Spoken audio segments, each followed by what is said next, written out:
What's going on, everybody? Welcome back to the Fitness Edda. I am your host, Erik Castiglione, owner and head coach of Viking Athletics. Before we dive into this one, as always, if you like our channel, give us a like, give us a subscribe, comment below with any topics you'd like to see us dive into.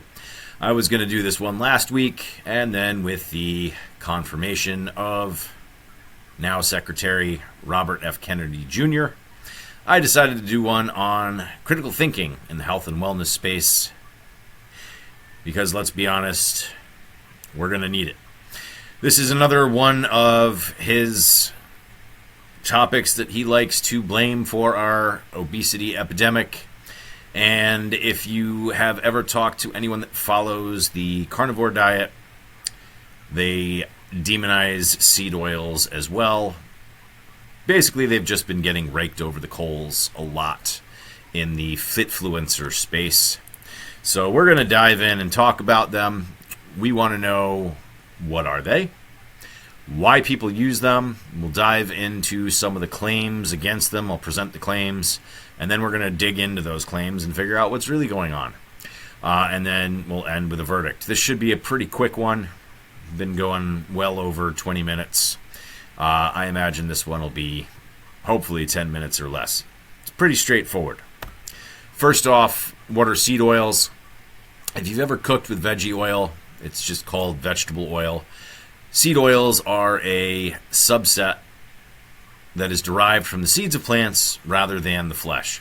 So a great example of an oil that is derived from the flesh of a vegetable is olive oil.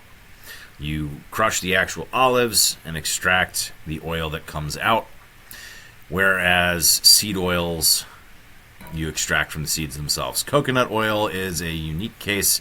That is, despite the fact that it comes from a plant, it is closer in composition to lard based on the fat, the triglycerides and fatty acids that are in it. So that is kind of a special case, but I just want to point out that that is not a seed oil.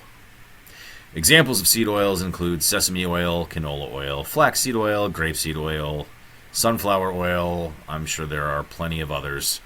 But anything that is not coconut oil, olive oil, or vegetable oil is probably a seed oil. We use them to cook because they're affordable. If you've ever bought high quality extra virgin olive oil, it can get pretty pricey. Canola oil, by comparison, is much, much more affordable, much cheaper. If you've ever overcooked extra virgin olive oil, maybe you're preheating a pan and you step away for a little bit too long and you come back and it's already smoking.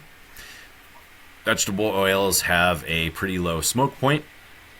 Seed oils have a higher smoke point than vegetable oils. So you can get away with higher temperature cooking than you can with olive oil or vegetable oil. I should point out that it is not as high of a smoke point as lard, animal fat, or coconut oil. All of those have a higher smoke point than seed oils, and that'll come into play shortly. And lastly, seed oils taste good. So why not use them? Well, the claims against them are that they are processed as opposed to naturally occurring. We'll dive into that one in a sec. Another claim against them is that because their smoke point is not as high as butter or lard or coconut oil, that when they hit their smoke point, they become toxic and carcinogenic. So you should use something that has a higher smoke point. That is another argument against them. And then there's a claim that they are inherently toxic. You don't even need to cook them, and consuming them will lead to weight gain, acne, and systemic inflammation. And then there's, again, it kind of ties into that, but there is an argument that they are pro-inflammatory because they contain omega-6 fatty acids. So let's dive into these claims and see if we can't figure out what's really going on. Number one, the processed argument. You hear this a lot when people are trying to fearmonger. Oh, you shouldn't eat that. It's processed. Everything is processed in some way, shape, or form. Unless I shoot an animal and immediately don't even skin it, just dive in and start eating and chewing, everything is processed in some way, shape, or form. What fearmongers are trying to prey on is they are conflating the word processed with ultra-processed.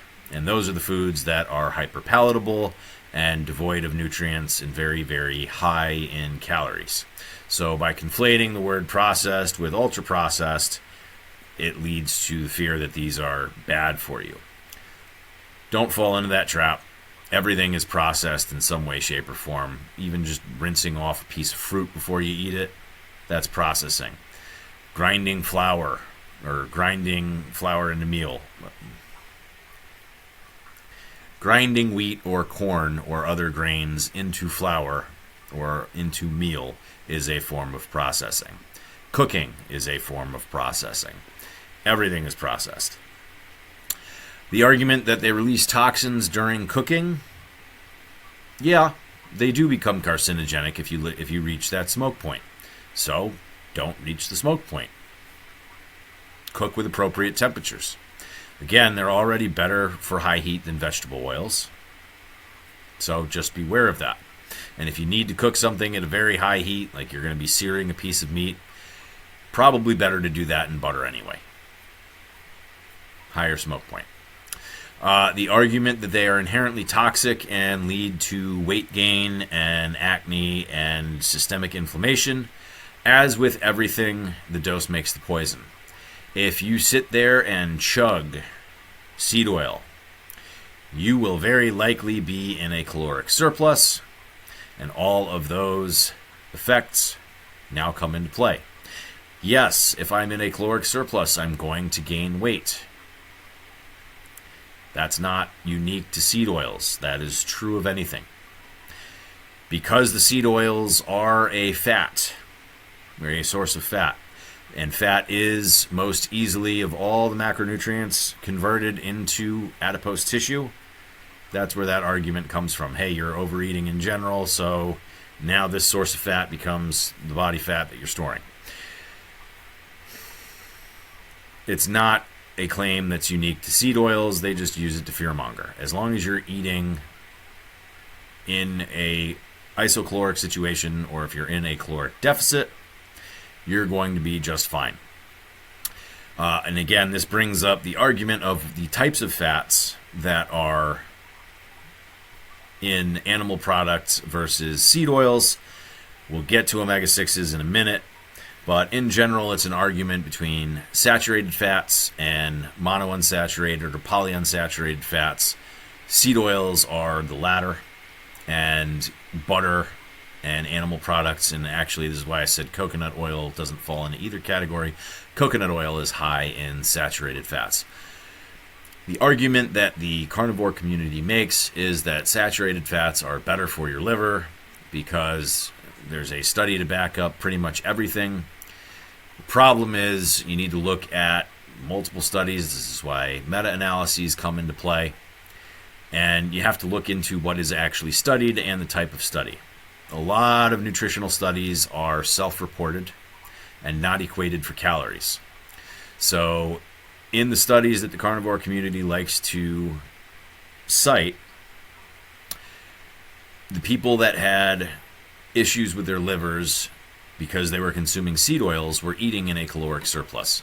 In literally every study that equates for calories, seed oils are actually shown to improve liver function compared to dairy and meat products. So unsaturated fats are better for liver function and for cholesterol when equated calorically with saturated fats.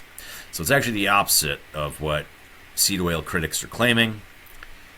That's why we have to equate for calories, and that's why we always want to dig into the studies and, where possible, look at meta-analyses and which compare all the studies. So, again, they're not inherently toxic. The dose makes the poison. As long as you're not in a caloric surplus, you're going to be fine. And then again, the last argument is that they are pro-inflammatory, and this comes from the fact that they are high in omega-6 fatty acids. So if you're not familiar with omega-6s, grain-fed beef and grain-fed animal products are pretty high in omega-6s. There's also omega-3s, which are EPA and DHA are the ones that we really care about. If you're supplementing with fish oil, it is likely because the balance of omega-6s to omega-3s in your body is off. We need both. We don't need only omega-3s and no omega-6s. We want to have both. Given that most of our food, it comes from grain-fed sources, it's not a bad idea to supplement with omega-3s to try to restore that balance. Yes, omega-6s, when isolated, are inherently inflammatory. That is a mechanism.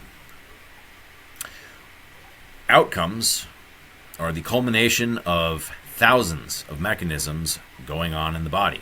So just because it's been shown to be inflammatory in a lab doesn't mean that it's going to be inflammatory in the body. Covered this last week in our critical thinking video. As long as you're eating a balanced diet, and as long as your omega-3s and omega-6s are mostly in balance, you will not see those inflammatory effects of the omega-6s. If you are in a caloric surplus, you're going to have chronic systemic inflammation anyway. It's hard to argue that it is solely because of omega-6s and not the caloric surplus.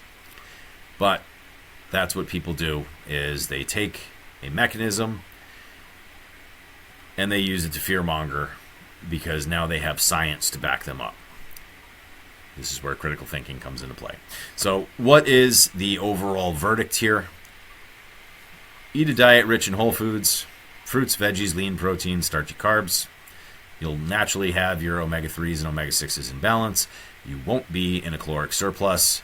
And as long as you're not overcooking the seed oils, hitting that smoke point where you now have to somewhat worry about carcinogens, it's not an issue.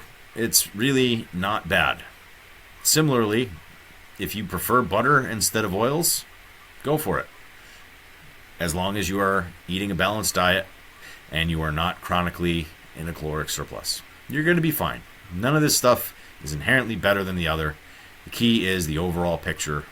Eat a balanced diet. Don't gorge yourself, and you're going to be just fine. Hope that clears that up. Again, if you enjoy these videos, give us a like, give us a subscribe, comment below with any topics you'd like us to cover, and we'll see you guys next time.